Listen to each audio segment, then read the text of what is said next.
हम करेंगे हर मजलूम की हिमायत। बिस्मिल्लाहिर्रहमानिर्रहीम। अस्सलाम वालेकुम। मैं हूँ हुरैन फातिमा और आप देख रहे हैं हिमायती न्यूज़ HD चैनल। नजर डालते हैं आज की अहम खबरों पर।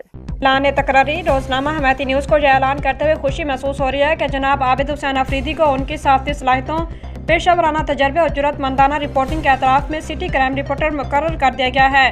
आबिद हुसैन अफरीदी माजी में भी अवामी मसाइल, जुराइम की निशानदाही और हक़ाइक़ पर मुबनी रिपोर्टिंग के हवाले से अपनी पहचान बना चुके हैं।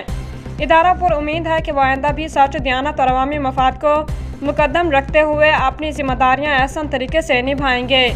रोजनामा हिमायती न्यूज़ की पूरी टीम जनाब आबिद हुसैन अफरीदी को इस नई जिम्मेदारी पर दिल की गहराइयों से मुबारकबाद पेश करती है और उनके लिए नेक तमन्नाओं का इजहार करती है।